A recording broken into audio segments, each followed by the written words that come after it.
The emergency alarm echoed through the corridors of Europa Station like the cry of a dying whale. Dr. Sarah Chen dropped her coffee mug, watching the dark liquid float away in the low gravity as she rushed to the communications center. 23 years of monitoring deep space, and she had never heard that particular alarm before.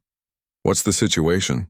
she asked Lieutenant Commander Jake Morrison, who was already bent over the main console, his face pale in the blue glow of the screens. "We're picking up something from the Kepler 442 system," Morrison said, his voice tight. It's impossible, Doc. The signal is coming from over 1,200 light-years away." Sarah pushed past him to look at the data streams flowing across the monitors. Her heart began to race. The mathematical patterns were too complex, too organized to be natural phenomena. This was definitely artificial. This was communication. How long ago did this signal originate? She asked, her fingers already dancing across the keyboard to begin analysis. "Based on the distance and light speed, roughly 1,200 years ago," Morrison replied. "But Doc, the signal strength suggests they had technology far beyond anything we've ever seen." Sarah's eyes widened as she began to decode the transmission. The aliens, whoever they were, had been clever. They had embedded their message in universal constants, prime numbers, mathematical sequences, and physical laws that any intelligent species would recognize. But beneath that simple mathematical foundation was something far more complex. "What does it say?" Morrison asked, leaning over her shoulder. Sarah's hands trembled as she worked through the translation. "It's a distress call," she whispered. "They call themselves the Etherians. They're under attack by something called the Harvester Swarm, as..." More of the message translated. Sarah's face grew pale. The Etherians were describing themselves as peaceful energy beings who had never developed weapons. They lived in harmony across multiple star systems, sharing knowledge and resources freely. They had no armies, no military, no concept of warfare. "The harvesters came from the outer rim," Sarah read aloud, her voice growing more urgent. "They consume entire worlds. They enslave populations, using them as living batteries to power their ships. The Etherians are being harvested one planet at a time." Morrison cursed under his breath. "How many systems are affected?" Sarah continued translating, her frown deepening. 17 systems fallen, thousands of worlds, billions of Etherians, already captured or killed." She paused, her face draining of color. "Jake, they're describing the Harvester's technology. These things can strip mine entire planets in weeks." The transmission contained detailed mathematical descriptions of the attackers. The Harvesters were a hive-minded species that viewed all organic life as either food or tools. They had been spreading across the galaxy for millennia, consuming everything in their path. What made them truly terrifying was their efficiency. They didn't just kill. They harvested every scrap of biological material, leaving dead rocks behind. "There's more," Sarah said, her voice barely above a whisper. "The Etherians tried to communicate with them, tried to offer peaceful solutions. The Harvesters responded by turning their diplomats into biological computers." Morrison stood up, pacing behind her. "Why are they sending this message into deep space? Who are they trying to reach?" Sarah continued working through the complex mathematics, and then she found the answer. Her blood ran cold.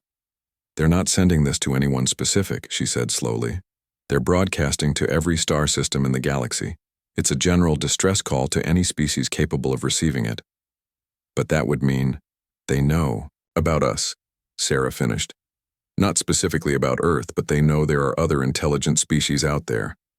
They're hoping someone, anyone, will hear this and come to help." As Sarah continued to decode the message, more disturbing details emerged. The Harvesters weren't just random raiders. They were systematic. They had a pattern. After consuming a region of space, they would detect electromagnetic signatures from other worlds and mark them for future harvest. "Doc, you need to see this," Morrison said, pointing to his scanner. "We're picking up a secondary transmission, same source, but this one's more recent." Sarah quickly switched to the new signal. This one was weaker, more desperate. The mathematical patterns were rushed, incomplete. As she translated it, her hands began to shake. The harvesters have consumed the Etherian homeworld, she read. Only scattered survivors remain in the outer systems. But there's something else. She looked up at Morrison, fear clear in her eyes. The harvesters have detected electromagnetic signatures from our part of the galaxy. They're using Etherian technology to track the sources. Morrison's face went white. They know about Earth? Sarah nodded grimly. According to this, they've already identified several hundred worlds in our galactic region that show signs of technological civilization. Earth is on their list. The secondary transmission was cutting in and out, clearly sent from a damaged facility under attack. The final decoded section made Sarah's blood freeze. To whoever receives this message, the harvesters are coming. They consume everything. Fight while you can. Learn from our mistakes. We were peaceful. We chose not to develop weapons. That choice doomed us all. Then the transmission cut off completely. For a long moment, the communication center was silent except for the gentle hum of equipment. Morrison was the first to speak. How long do we have? Sarah ran quick calculations based on the harvesters' described technology and movement patterns. If they maintain their current rate of expansion, maybe 500 years before they reach our region of space. But Jake, that's if they take their time, if they decide we're a priority target. We need to contact Earth immediately, Morrison said, reaching for the emergency communication array. The United Earth Council needs to know about this. Sarah grabbed his arm. Jake, think about what we're telling them. An alien force that has consumed dozens of star systems is heading our way, and the only species that tried to stop them were pacifists who got torn apart. Morrison paused, understanding dawning on his face. You think Earth will panic? I think Earth will do what humans do best, Sarah replied, a strange smile crossing her face. I think Earth will prepare for war. As Morrison sent the emergency transmission to Earth, Sarah continued studying the Etherian message. One line kept repeating in her mind. We chose not to develop weapons. That choice doomed us all. The Etherians had made a choice that humans could never make. Humans had evolved on a death world where everything tried to kill everything else. Peace was not their default state. Survival was. And if the harvesters thought they were facing another defenseless species, they were about to learn how wrong they could be. The alarm finally stopped, but Sarah knew this was just the beginning. Somewhere in the Kepler 442 system, survivors were hiding in the ruins of their civilization, hoping someone would hear their cry for help. They had no idea that their message had reached a species that had spent its entire existence learning how to fight, how to survive, and how to turn their own violent nature into the ultimate weapon. The Etherians had asked for help. Humanity was about to answer. The emergency session of the United Earth Council lasted 18 hours. Admiral Marcus Torres stood before the massive holographic display showing the translated Etherian message, watching as representatives from every nation digested the terrifying information.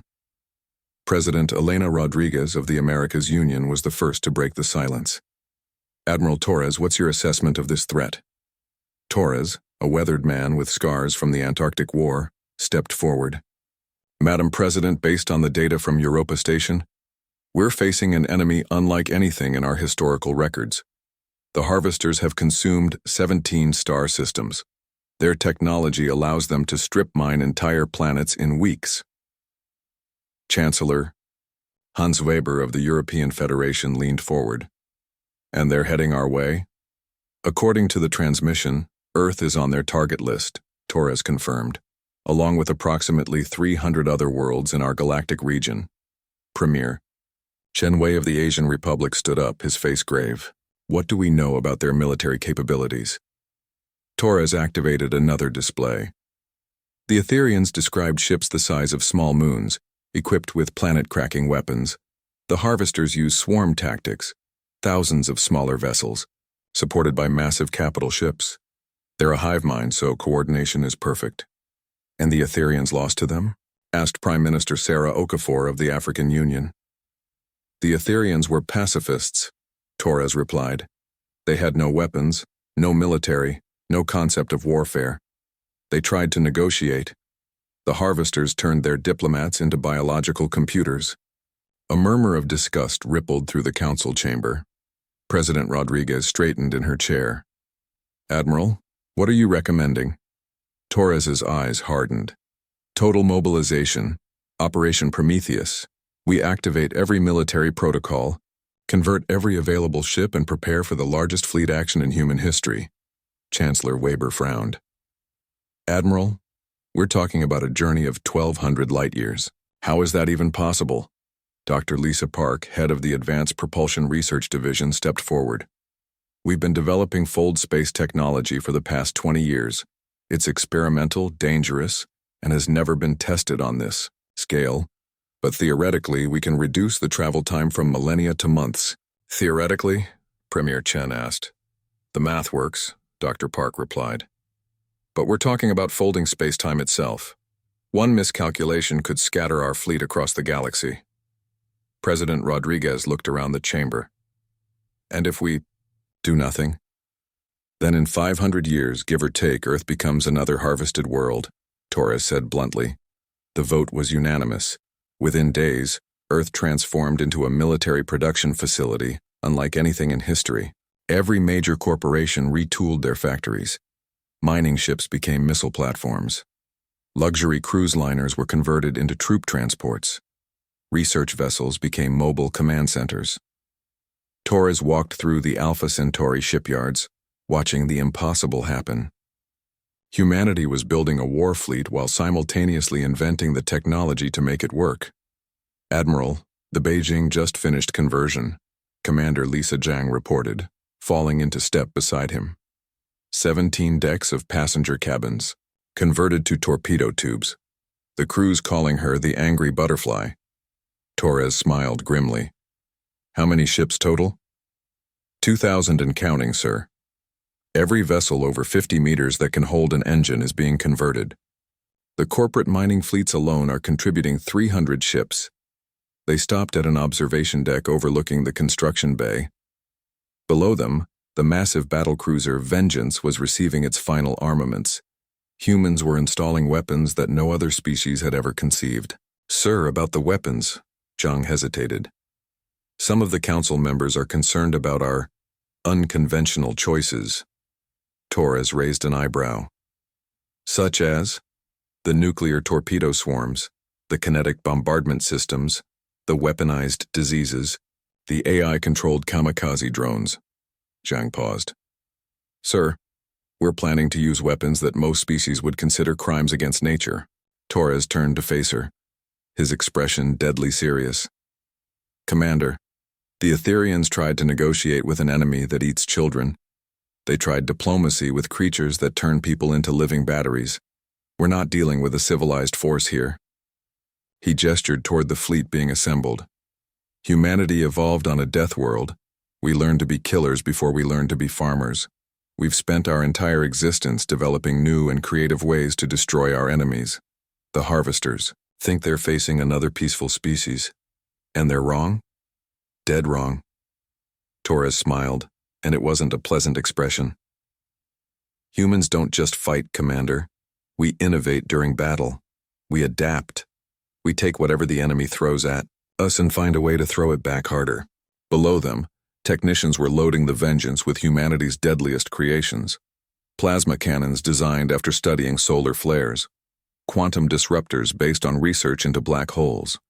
And nestled among the exotic weapons were simple, brutal devices, nuclear warheads, kinetic impactors, and chemical weapons. Dr. Elena Vasquez, the fleet's chief science officer, approached them. Admiral, we've finished analyzing the Etherian technology data. We've learned how to track harvester ships through fold space. Excellent. What about their defensive capabilities? That's the interesting part, sir. Their shields are designed to deflect energy weapons and resist conventional explosives. But there's no indication they've ever faced nuclear weapons or kinetic bombardment. Torres nodded thoughtfully. They've been fighting civilized species. Species that developed beyond primitive weapons, exactly. Their shields might stop a plasma cannon, but they've probably never faced a tungsten rod traveling at a significant fraction of light speed. Commander Zhang looked puzzled. Isn't that a step backward? Using primitive weapons? Dr. Vasquez smiled. Sometimes the old ways are the best ways. The harvesters have adapted to fight advanced civilizations. They're not prepared for opponents who still remember how to use rocks. 3 months later, the fleet was ready. 2,000 ships of every size and description, all armed with humanity's most creative weapons. The crews were volunteers from every nation, every branch of service, every walk of life. Torres stood on the bridge of his flagship, the Defiance, and as the final ships reported ready. Through the viewports, he could see the assembled fleet stretching into the distance like a constellation of angry stars. "Sir, all ships report ready for fold space transition," Captain Mike Johnson announced. Torres activated the fleet-wide communication system. "This is Admiral Torres to all ships. Today we depart Earth not as separate nations, but as one species. The Etherians sent a distress call across 1,200 light-years, hoping someone would hear. They asked for help." He paused, looking out at the massive fleet. They don't know what they've asked for. They don't know that their message reached a species that spent millions of years learning to fight. They don't know that Earth is what other worlds would call a death world, where everything tries to kill everything else. The Admiral's voice hardened. The harvesters consume the peaceful. They feed on the helpless. They think they're the apex, predators of the galaxy. Today they learn about humans. Torres gave the order. "All ships initiate fold space. Let's show the galaxy what Deathworlders do when someone asks for help." The space around Earth distorted as 2,000 ships disappeared into folded space-time, carrying humanity's answer to an alien cry for help. The Etherians had asked for assistance. They were about to get Earth's entire military might, backed by 4 billion years of evolutionary warfare experience and an unshakable human principle. Nobody hunts our friends. The Deathworlders were coming. The fold space transition felt like dying and being reborn in the same instant. Admiral Torres gripped his command chair as reality twisted around the human fleet. Through the viewports, stars stretched into lines of light before snapping back into points. The navigation computers screamed warnings as space-time folded like origami around 2,000 human vessels. "Transition complete, sir," Captain Johnson reported, his voice shaky. "All ships reporting successful jump. We're actually here." Torres looked at the tactical display in amazement. They had traveled over 300 light-years in just 6 weeks. The experimental fold space drives had worked beyond their wildest hopes. "Dr. Park, how are the engines holding up?" he asked through the comm system. "Better than expected, Admiral," came the reply from the science vessel. "Newton. The drives are stable. We can make 3 more jumps of this distance before needing major repairs." "Outstanding. Begin charging for the next." Alarms suddenly blared across the bridge. "Contact!" shouted Lieutenant Commander Sarah Kim from the sensor station. "Unknown vessels approaching from the port side. Configuration matches Harvester scout ships from the Etherian data." Torres felt his blood surge with anticipation. "How many?" 12 ships, sir. Similar size to our destroyers but heavily armored. All ships battle stations. This is our first real test." Torres activated the fleet-wide channel. "All vessels engage at will. Show them what humans do to bullies." The human fleet spread out into attack formation with practiced efficiency. The Harvester scouts accelerated toward them, their hulls pulsing with an unnatural green light. "Sir, they're trying to communicate," reported Communications Officer Martinez. "Put them through." A harsh buzzing sound filled the bridge, followed by a mechanical translation. "Unknown species. Submit for processing. Resistance is futile. Your biological matter will serve the swarm." Torres smiled coldly. "Martinez, open a channel. Let me talk to them." "Channel open, sir." "This is Admiral Torres of the human fleet. We're here to help our friends. You have 30 seconds to surrender before we turn you into scrap metal." The response was immediate. Energy beams lanced out from the Harvester ships, striking the human formation. Most of the shots were absorbed by shields or glanced off armor. "Sir, minimal damage to the fleet," reported Kim. "Their weapons are energy-based, just like the Etherians described." "Perfect. All ships, return fire. Show them how we do things on Earth." The human response was devastating. Nuclear torpedoes streaked through space like angry fireflies. Kinetic. Impactors.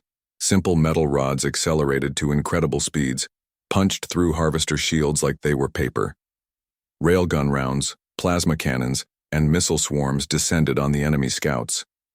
"Sir, the lead harvester ship is firing some kind of biological weapon," Kim announced. Torres watched as green clouds erupted from the enemy vessels, spreading toward the human ships. "All ships, sealed combat mode. Do not let that stuff touch your hulls." But the human fleet had expected biological warfare. Every ship was sealed tight, with multiple redundant life support systems. The green clouds broke against their hulls harmlessly. "Enemy shields down on targets 1 through 4, Kim reported. "Direct hits on—" "Sir, look at this," interrupted Dr. Park's voice over the comm. "The harvester vessels they're growing back. The damage is regenerating." Torres frowned. The enemy ships were indeed healing themselves, biological matter flowing across their hulls to repair damage. "Interesting. Fire nuclear warheads directly into those holes before they close." 3 nuclear explosions lit up space as the warheads detonated inside harvester hulls. This time the ships didn't regenerate. They simply disintegrated. "Sir, we're picking up massive electromagnetic pulses from the destroyed vessels," reported the sensor officer. "It's like a death scream. They're transmitting our location to other harvester units." "Let them come," Torres said grimly. "How many scouts are left?" 8, sir, but they're retreating." "No, we need one alive. All ships disable targeting on the rearmost scout. I want it crippled, not destroyed." The human fleet focused fire, surgically destroying the scout's engines and weapons while leaving its main hull intact. The harvester ship tumbled helplessly through space. "Boarding parties, prepare for assault," Torres ordered. "Marines, you're about to make first contact. Try to bring back something useful." 3 hours later, Colonel James Rodriguez led his Marine squad through the airlock of the captured harvester vessel. The interior was a nightmare of organic machinery and living walls that pulsed with bioluminescent veins. "Sir, this whole ship is alive," reported Sergeant Alice Cooper over the radio. "The walls are breathing. Find their data cores or whatever passes for a brain on this thing," Rodriguez ordered. "And watch for hostile organics." The Marines advanced cautiously through corridors that seemed to shift and change around them. They encountered no resistance until they reached what appeared to be a command center. "Contact!" shouted Rodriguez as bizarre insect-like creatures emerged from the walls.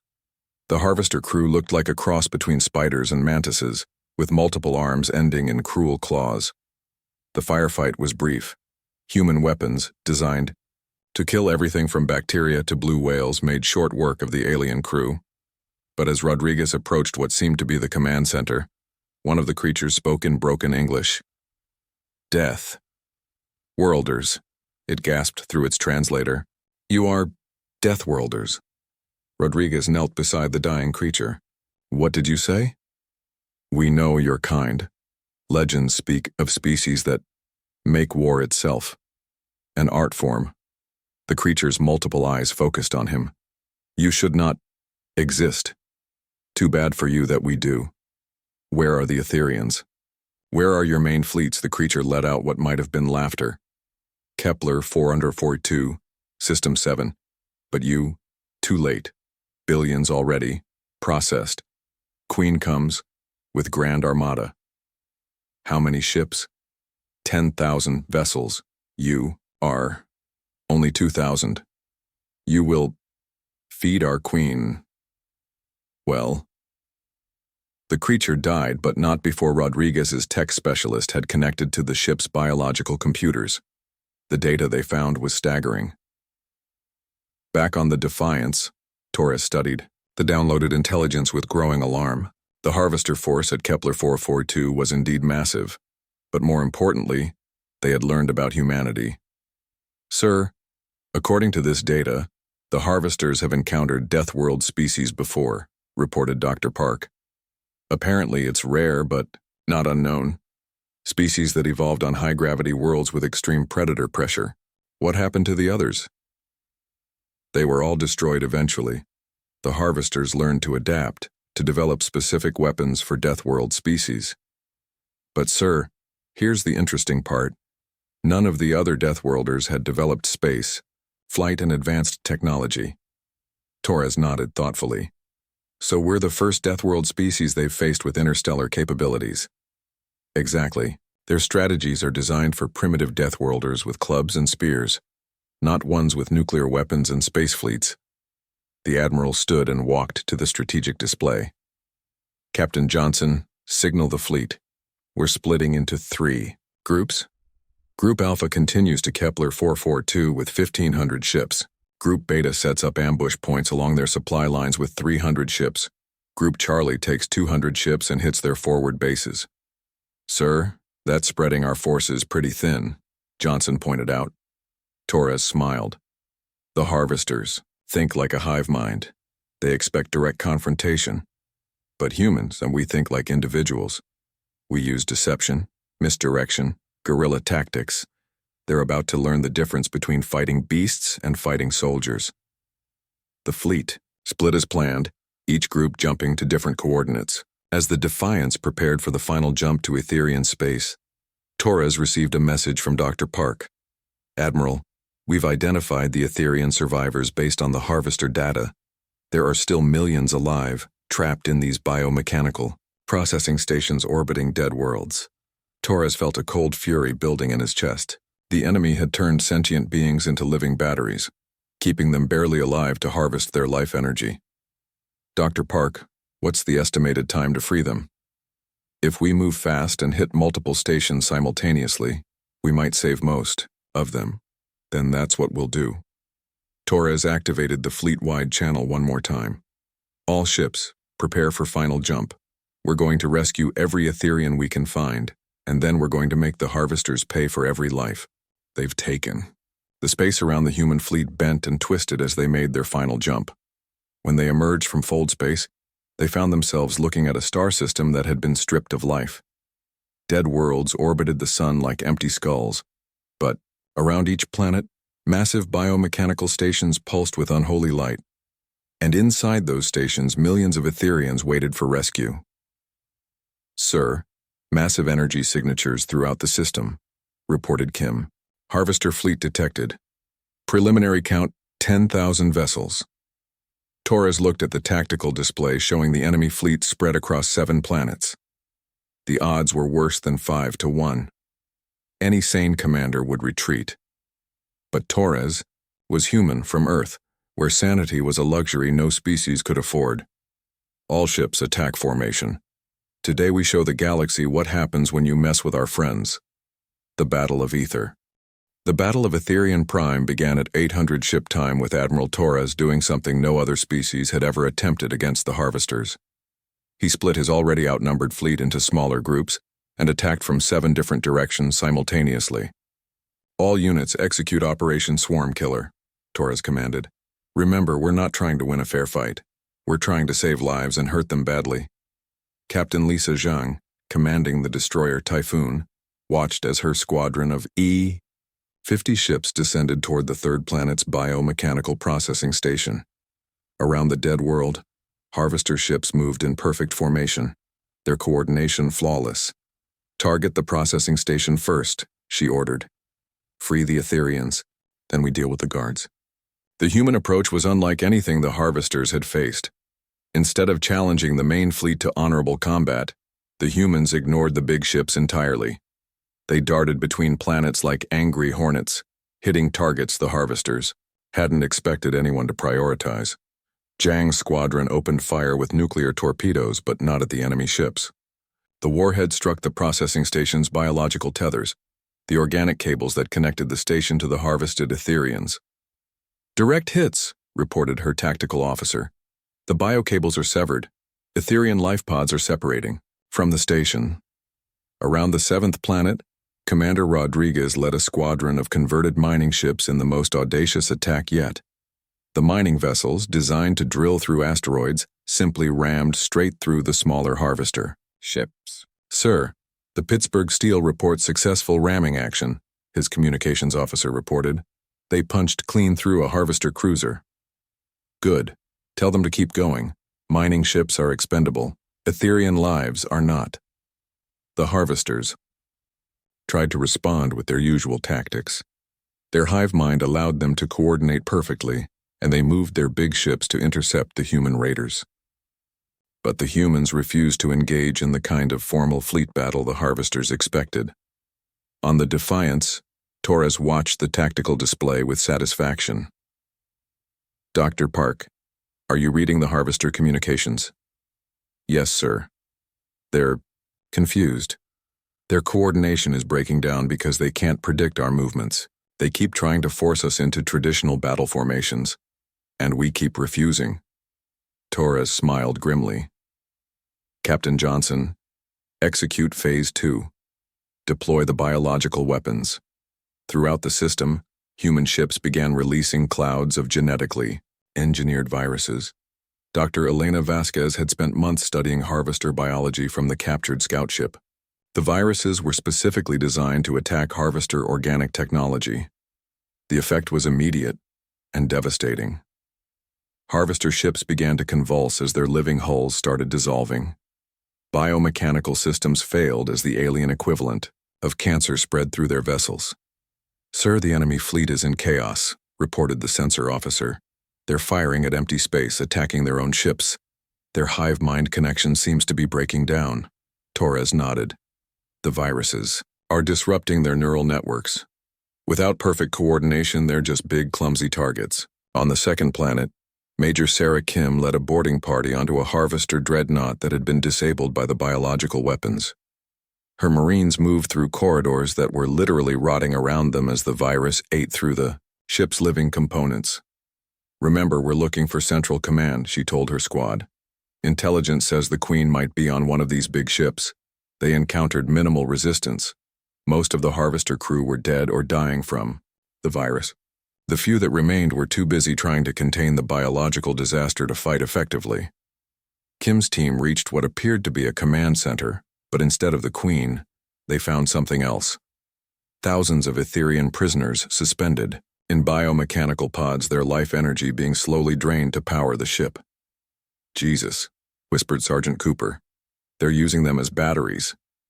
Not anymore, Kim snarled. She placed demolition charges on the extraction equipment. Everybody out, this place is about to have a real bad day. The explosion tore through the ship's living structure like wildfire. As the Chicago fire pulled Kim's team to safety, they watched the massive harvester vessel tear itself apart. But the battle was far from over.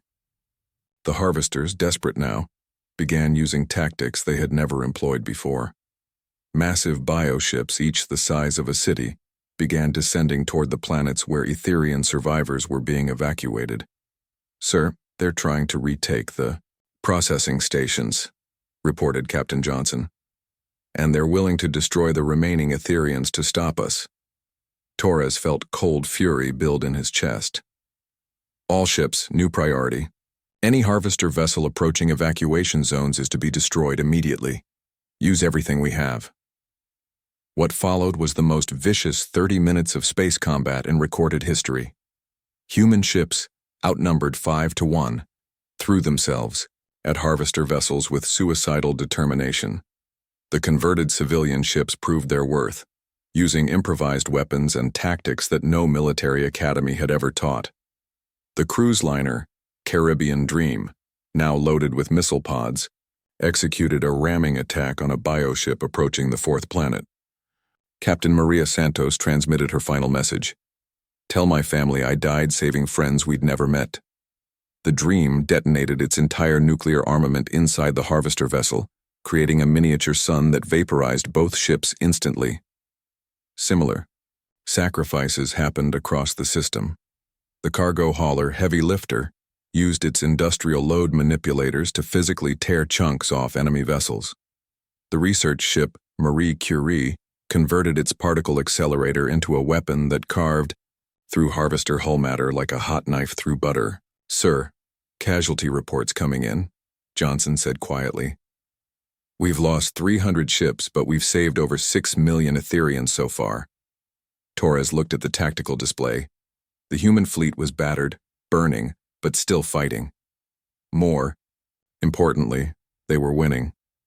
The harvesters had lost over 2,000 ships to human tactics they couldn't understand or counter. Dr. Park, what's the status on the Etherian evacuation? 90% complete, sir. The survivors are being loaded onto every available transport. But Admiral, we're detecting a massive energy signature approaching from the outer system. Torres felt his blood run cold as sensors revealed the source of the energy readings. A ship so massive it defied imagination. The size of a small moon, its hull pulsing with dark veins of accumulated power. Sir, that's the Queen ship, Dr. Park said, her voice barely a whisper. According to the data we captured, it contains the central consciousness of the entire harvester swarm. Everything else is just extensions of her will. The Queen ship entered the system accompanied by 3,000 additional vessels, fresh reinforcements that had been hidden beyond sensor range. Communications, Torres ordered. Signal all units. Evacuate the Etherian survivors to the outer system, maximum speed. All combat vessels form up on the Defiance. As the human fleet regrouped, battered but defiant, Torres activated the ship-wide communication system. This is Admiral Torres to all hands. The enemy Queen has arrived with reinforcements, the odds are now 10-1 against us. He paused, looking around the bridge at faces streaked with sweat and determination. But we've already accomplished our primary mission. 6 million Etherians are free. We've shown the galaxy that the harvesters can be beaten. The Queen ship's voice suddenly echoed through every human vessel, a sound like breaking glass mixed with screaming metal. Deathworld vermin, you have interfered with our harvest for the last time. We will strip the flesh from your bones and use your ships as feeding troughs. Torres smiled and opened a channel back to the Queen ship. Your Majesty, I'm Admiral Torres of the human fleet. We're from a little planet called Earth, and we've got a message for you. Speak before you die. The message is simple. Nobody messes with our friends. Nobody. Torres gave the order that would change the course of galactic history. All ships implement Plan Omega. We're going to show this Queen what humans do when you push us too far. As the human fleet spread out into attack formation, every ship began charging weapons that had never been tested in combat. Deep in the Defiance's engineering deck, Dr. Park made final adjustments to humanity's most desperate gambit. The harvesters thought they knew what Deathworlders were capable of. They were about to learn they had underestimated humanity by several orders of magnitude. The final battle was about to begin, and this time the humans weren't just fighting to rescue friends. They were fighting to send a message to the entire galaxy. Earth protected its own. Admiral Torres stood on the bridge of the Defiance as the Harvester Queen ship loomed before them like a dark planet. Its surface crawled with millions of smaller vessels, biomechanical parasites feeding off the Queen's immense power. Sir, the Queen ship is 3 times larger than our biggest estimates, reported Lieutenant Kim. It's not just a ship, it's a mobile world. All the better, Torres said quietly. Bigger targets are easier to hit. Dr. Park, what's the status on Project Supernova? Dr. Park's voice crackled over the comm from the engineering deck. Stellar manipulation device is charged and ready, Admiral. But sir, I must remind you, we've never tested this technology on a live star. The calculations could be off by... Doctor, Torres interrupted. We're about to be overrun by 10,000 enemy ships led by a creature that eats planets for breakfast. I'd say now is the perfect time to test our most insane weapon. Throughout the human fleet, similar conversations were taking place. Captain Zhang on the Typhoon was arguing with her engineering crew about the wisdom of overloading their fusion reactors. Commander Rodriguez was personally welding additional nuclear warheads to the hull of his ship. Sir, incoming transmission from the Queen ship, reported Communications Officer Martinez. Put her through. The bridge filled with a voice like grinding metal and dying screams. Deathworld species, you have caused acceptable losses to our swarm, but now you face the full might of the Harvester Collective. Surrender, and we will grant you the honor of becoming part of our living fleet. Torres smiled coldly. Your Majesty, I appreciate the offer. But humans have a saying, live free or die. We choose option 2. He cut the connection and turned to his crew. All hands, this is your Admiral. We're about to do something that has never been attempted in the history of warfare. We're going to kill a star. The plan was insane even by human standards. The stellar manipulation device, originally designed for terraforming, would destabilize the system's star, causing it to go supernova. The explosion would destroy everything within 3 billion kilometers, including both fleets. Sir, the Etherian transports are at safe distance, Kim reported. All human non-combat vessels have jumped to minimum safe range. And our combat fleet? 1,500 ships remaining, sir. All volunteers. Torres activated the fleet-wide channel. To all ships, what we're about to do is impossible. We're going to survive a supernova explosion at point-blank range, using experimental shielding that exists mostly in theory. The odds of success are approximately 1 in 1,000. He paused, looking at the tactical display showing the approaching Harvester armada. But we're humans. We've been beating impossible odds since we climbed down from the trees. Today we're going to teach the galaxy that sometimes the only way to win is to break all the rules. The Harvesters attacked with everything they had. Wave after wave of bioships descended on the human formation like a living tsunami. The sky filled with energy beams, bioacids, and creatures that looked like flying nightmares. But the humans were ready. Every ship had been retrofitted with experimental gravitational shields designed to deflect stellar radiation. As the Harvesters closed in, the human fleet formed a tight sphere around the Defiance. Dr. Park, you are go for supernova protocol, Torres commanded. Admiral, are you absolutely sure about this? Torres watched as Harvester boarding pods began, attaching to human ships. His people were being overwhelmed, outnumbered 10 to 1. The Queen ship's massive bulk blocked out the stars as it moved in for the killing blow. I've never been more sure of anything in my life. Do it. The stellar manipulation device fired a beam of exotic particles directly into the heart of the Kepler 442 star. For a moment, nothing happened. Then the star's outer layers began to ripple. On the Queen ship, alarms began sounding throughout the vast structure. The Harvester Queen's voice echoed across all frequencies. Impossible. They cannot be attempting. No species would destroy an entire star system to win a battle. You don't know humans, Torres muttered. All ships, maximum gravitational shielding. Emergency protocols now.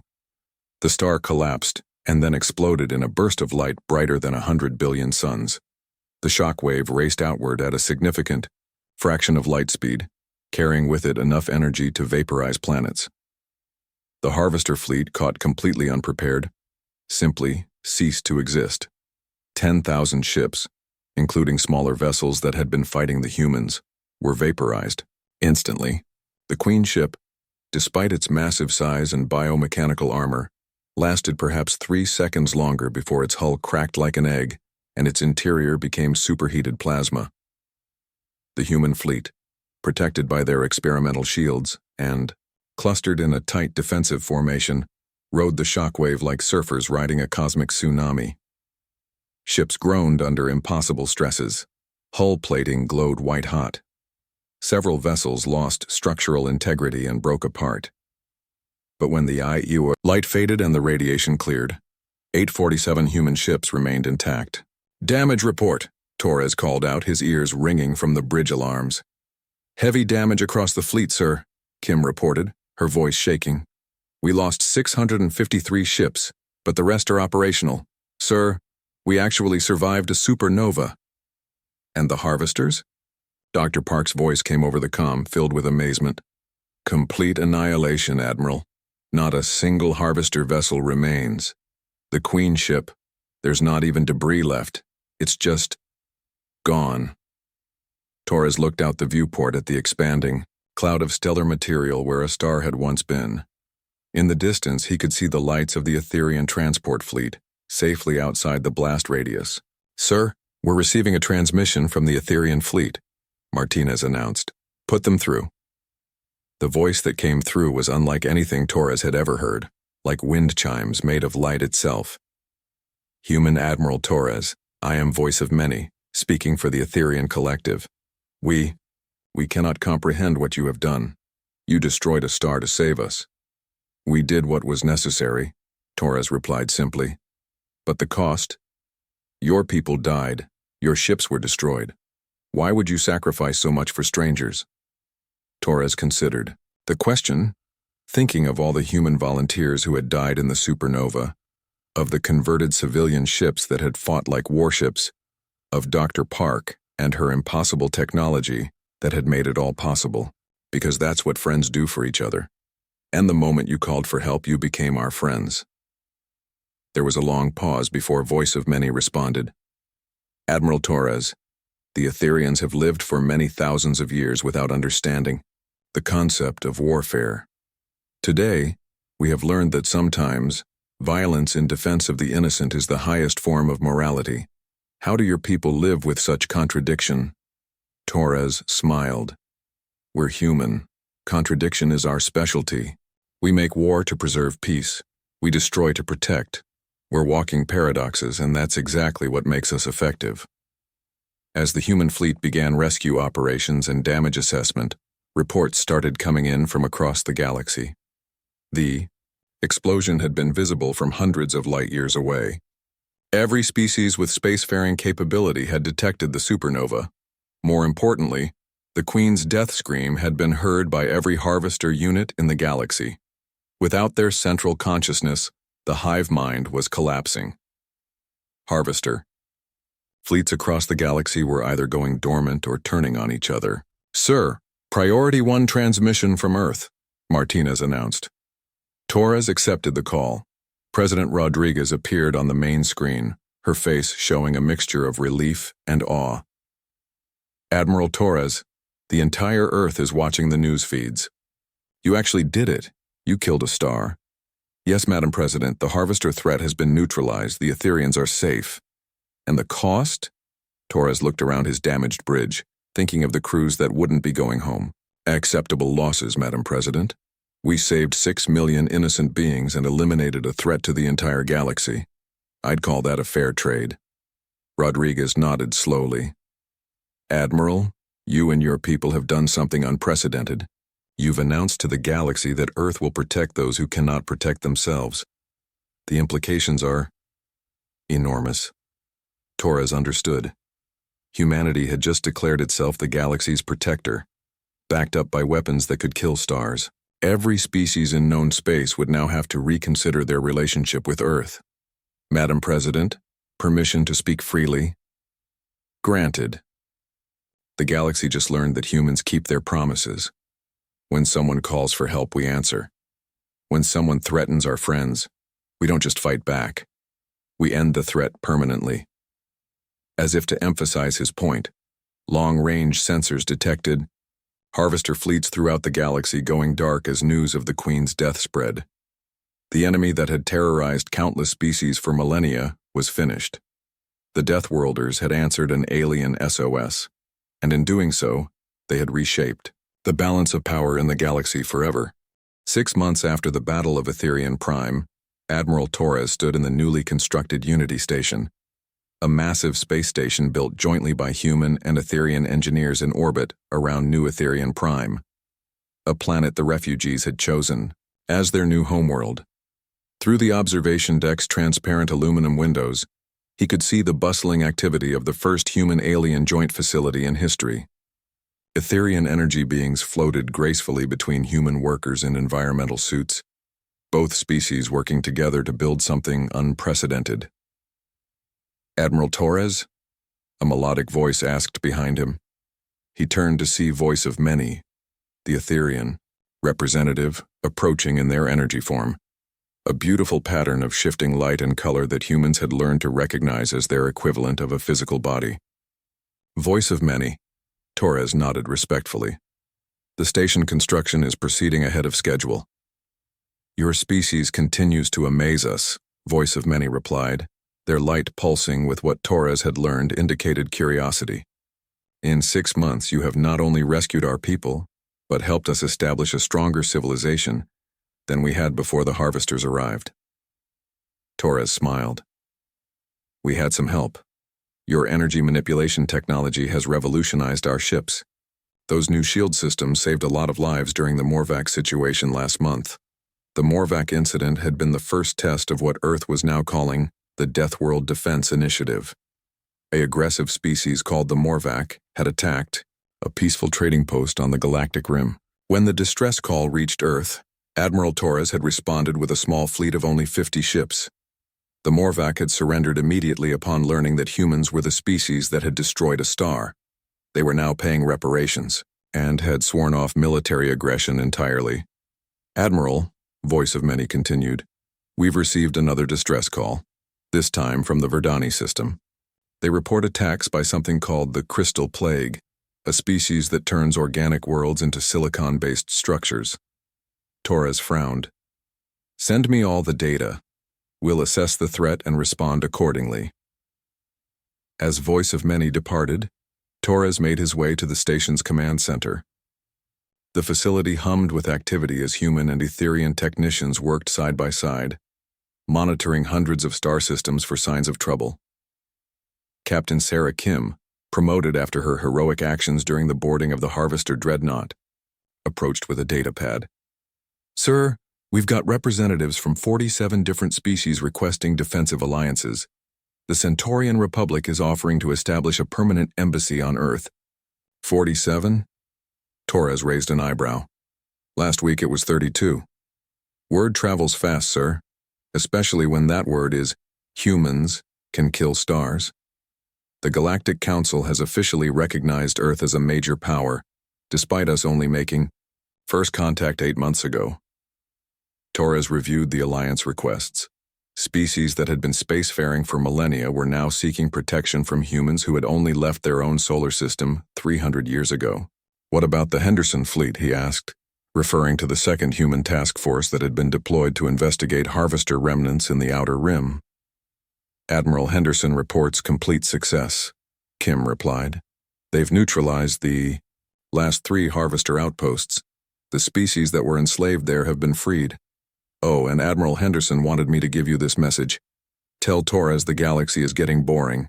These aliens all surrender before we can show them proper human hospitality, Torres chuckled. Henderson had always been aggressive, even by human standards. What about recruitment for the defense initiative? Overwhelming response, sir. Every Earth nation is contributing ships and crew. The Mars shipyards are working at triple capacity. Even the civilian corporations are volunteering vessels. Apparently, saving alien species is good for Earth's image. A communications officer interrupted them. Sir, incoming priority transmission from Earth. It's President Rodriguez. Put her through to my office, Torres said. In his office, Torres activated the holographic communicator. President Rodriguez appeared looking tired but satisfied. Admiral, I've got news. The Global Senate has approved the Galactic Protection Act. We're officially establishing Earth as the protector of peaceful species throughout the galaxy. Madam President, that's a massive responsibility. Do we have the resources? We're building them. The Senate has authorized construction of 500 new vessels specifically for the defense initiative. More importantly, we're establishing the Galactic Academy on Luna, a joint training facility where humans will teach defensive tactics to other species. Torres was impressed. And the other species are agreeing to this? Admiral, after what you did at Etherian Prime, half the galaxy is begging us to teach them how to fight. The other half is too terrified to object. The Galactic Council has even offered to fund the Academy. Through his office window, Torres could see a convoy of ships arriving at the station. Refugees from 3 different species, all seeking sanctuary under human protection.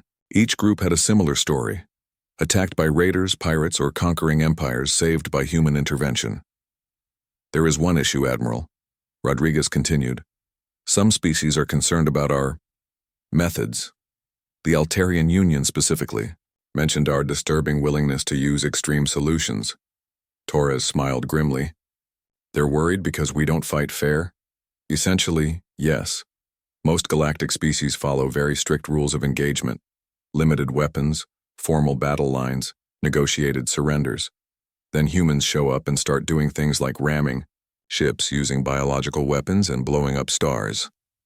Would they prefer we let their enemies win through superior politeness? No, but they're asking if we could perhaps tone down the creative destruction? Before Torres could answer, alarms. began sounding throughout the station. Captain Kim's voice came over the intercom. Admiral Torres to Command Center immediately. We've got a situation developing in the Zeta Reticuli system. Torres quickly ended the call with the President and hurried to the command center where he found organized chaos. What's the situation? He demanded. Sir, long-range sensors show a massive fleet moving through Zeta Reticuli, reported Lieutenant Commander Chen. Configuration unknown, but they're attacking everything in their path. The local species are reporting complete military destruction. How? Many ships? Estimated 20,000 vessels, sir. They call themselves the Iron Hegemony, machine intelligences that view all organic life as inferior. Torres felt a familiar surge of anger. Another galactic bully, another peaceful species under threat. How many human ships can we deploy? The Third Fleet is the closest, 800 ships under Admiral Patel. But sir, we're still outnumbered 25-1. Torres smiled, and everyone in the command center who had served with him recognized that particular expression. It was the smile he wore when he was about to do something that would give military historians nightmares. Send a message to Admiral Patel. Tell her to engage immediately. And send a message to Earth. We need every available ship. Sir, 25-1 odds are exactly the kind of odds humans specialize in beating, Torres finished. Also, send a message to the Iron Hegemony. Tell them that organic life in this galaxy is under human protection. They can withdraw and never return, or they can join the harvesters in extinction. As the command center bustled with activity, voice of many appeared beside Torres, their light pulsing with concern. Admiral, will you truly fight another impossible battle? You've already done so much for the galaxy. Torres looked at the tactical display showing the Iron Hegemony's advance toward defenseless worlds. Voice of many, when we first received your distress call, we made a choice. We chose to help. That choice didn't end when we rescued your people. He turned to address the entire command center, his voice carrying clearly through the space. The galaxy sent us an SOS and we answered with a fleet. Today they're sending us another SOS. Our answer is the same. Torres activated the station-wide communication system. All personnel prepare for possible deployment. Message to Earth. The Death Worlders are needed again. Tell every ship captain, every crew member, every person willing to fight for those who cannot fight for themselves. We have work to do. As Unity Station transformed into a hive of military activity, species across the galaxy received a simple message from Earth. We heard your call for help. We're on our way. In the depths of space, the Iron Hegemony detected a massive fleet of strange ships approaching. Their machine intelligence calculated odds, analyzed probabilities, and prepared for battle against primitives who called themselves human. They had no way of knowing that they were about to face a species that had weaponized a star to save their friends, a species that had made protecting the innocent their primary export. The Death Worlders had answered one SOS with a fleet.